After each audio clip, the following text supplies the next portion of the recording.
when we're dealing with a flat image, or a multiplanar image as I would call it, that is layers in the image under conditions of movement, we're dealing with a tradition of art that actually has a kind of technological grasp on the world. So for Murakami, for instance, he keeps developing this contrast between what a multiplanar image does versus Cartesian perspective, right? Cartesian perspective creates these closed worlds and implies subjective mastery and a certain kind of scientific control, whereas superflat, as he acknowledges, has a different relation to technology, but it's not non-technological. And that's what interested me. So in a purely opportunistic way almost, I built on Murakami in order to suggest that we can think of a different kind of lineage of the technologization of the image that wouldn't be based on the Cartesian tradition, but would be based on exploded projection. That is, the way in which you can array objects in space and layers in order to work with them like an assembly diagram.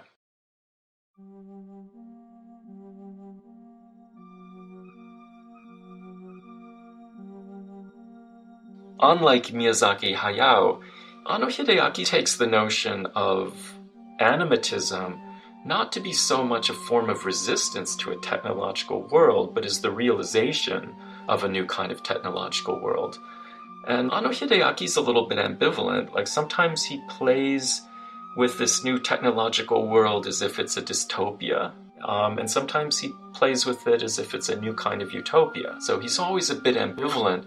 But nonetheless, I think his animated TV series are really brilliant for exploring this question about how you can transform the human into assembly diagram, like literally human beings are engineered by deities that come down to Earth or aliens or some such, but that experience becomes livable in a certain way through the technological grasp it allows in the construction of new kinds of artificial worlds, and basically new modes of communication. Part of the interest of Nadia is literally it's a script Miyazaki wrote himself, and it's a script he wrote that's almost identical to his Castle in the Sky movie. And, you know, Anno at the time was very aware of this, and so he picked up this Miyazaki script and he does the most kind of non-Miyazaki thing possible with it, right? Which is to have just these incredibly long sequences of limited animation where nothing seems to be moving forward,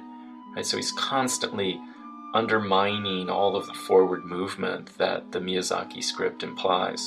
You know, for someone like Miyazaki, who I feel is very Heideggerian, he's doing something similar to Heidegger in that he's always trying to hold a certain kind of technology under erasure. He's like, it's as if it's there, but it cannot be there, right? He's constantly playing, for instance, his opposition to cinematic movement or this form of cinematism. It's as if you can never get rid of it, but you're kind of holding it under erasure by doing something else. So that's the new relation to technology. So for Miyazaki, animatism becomes this different kind of worldview, different way of doing things, but at the same time, it's always posed against this other form of movement. But when you get to Anno, suddenly he doesn't even care about that other kind of movement at all. He doesn't need to hold anything under erasure. He just picks up animatism and runs with it. And so what's interesting to me about this, and I think this is where we open up animation into its media mix, into video games and all these other forms, is now you see a form that really doesn't need to oppose another form, but has a certain kind of autonomy, and yet has a different technological lineage. So for instance, if we think about what it means in terms of screens, Anno will connect, say, the screen all the way back to these orthogonic perspective problems, right? Like the assembly diagram. That's how he thinks visually. So images are always something you can touch, enter into, but it's not a world in the sense of being enclosed in a world. It's a world you can just take apart and put back together in different ways. In effect, what it is, it's non-Cartesian without even wanting a relation to Cartesianism. And, I mean, well, there's two ways to put it that I think are interesting. One that will tell you, for instance, if you want to understand video games and how they work on screens, you have to go back to the Renaissance. But given that most of these video games and their aesthetics are Japanese, why wouldn't you go back to the Edo period and just avoid Cartesian perspective? And I think this is more of what I see going on with Anno's work. He's not interested in that connection to a Cartesian tradition or resisting it, because he's already found something that has a different kind of technological grasp on the world. And so he can create animations like exploded diagrams where you can re-watch the animation from the perspective of different characters, but also if you're a fan, you can remake it from different standpoints. Or even Anno himself, I mean, he remade the TV series as a movie, and then he's remade it again as a series of 4 digital movies. So it creates a form that really doesn't cohere in the way a Cartesian form might, but nonetheless allows for this constant technological intervention in image space. Writing a book like this, I did not want to end up with a binary structure of Miyazaki versus Anno, or full animation versus limited animation, because one of the points of the book was to say, okay, there's different lineages in Japan, and they need to be looked at as lineages, not just as one giant anime thing, but for a different lineage of working through the aesthetics and the technical implications of images.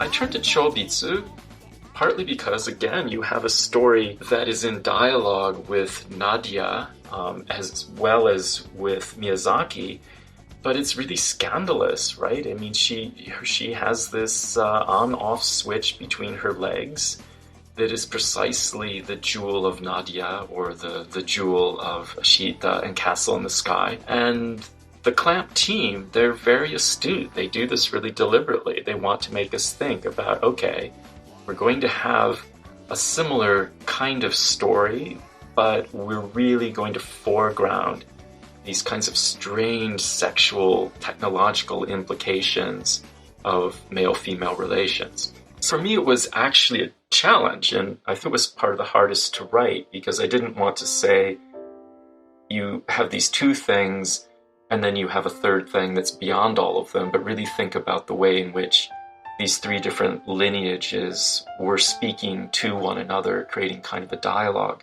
For Anno, for instance, you already see in Nadia and Evangelion the sense that his way of using animatism results in little tiny worlds. Every character is kind of lost in their own self-formation. They're trying to create themselves through these minimalized technologies around them. But it's still very much in a heroic narrative, even if it's holding it a little bit aside. I mean, you still have very classic male and female character. And when you get to Chobitsu, suddenly the gendering of this technology is so obvious that it forces you to rethink the project. And in a sense, what it does is bring you very much into questions of how is anime going to do psychology. The Lacanian thing became sort of for me, a point of departure, a way of thinking of what's going on, because, Lacanian psychoanalysis has a certain hold in the academy, but it's also very complex because it's trying to deal with the way in which subjects form themselves through some kind of constitutive lack that they displace, that then gets kind of amplified into a position in the world. And it seemed to me that in Chobitsu, it begins with something like that. It almost feels like it could be a classic Lacanian narrative. That is, you have a male hero who experiences a certain kind of symptomatic lack, and he amplifies that, and he's able to deal with his symptoms by acquiring this girl computer, right, which somehow solves some kind of problem for him. But then when you look at it on the other hand, it would seem that the computer be called in Lacanian terms hystericized, right? That she doesn't really have material consistency. But that's where the Lacanian scenario breaks down, because suddenly this girl computer is not just behaving in a hysterical manner. She's introducing something very different psychologically. And what was interesting to me about this is you start to get out of depth psychology, right? So you have a kind of computerized psychology, this entity that actually has feelings, is operative in the world, but it's never based on some kind of constitutive lack. It's not like they're missing something. So the way in which desire functions is much more radical and kind of crazy in a way. It's something that the Clamp team does well because of the lineage they came out of. They came out of Komiketo. They were producing boys' love parody manga based on things like Captain Tsubasa and Sanseiya. So, in a way, really good at doing something that I do feel a lot of other manga artists and animators are doing, but they have a certain kind of mastery of this skill. And I mean, I would argue that Madoka Magica may be the next step after Chobits. It does for the magical girl genre what Evangelion does, or for the girl robot genre what Chobits does. So I think this is a general theme in anime, and it's still operative now. In manga, say if you read something like Real Account, which is kind of a social media manga where people are trapped in social media, it's sort of a trope almost now that you're moving in these spaces that feel most beautiful when, say, you're sliding over surfaces, whether it's flying or swimming, right? And this affords a certain kind of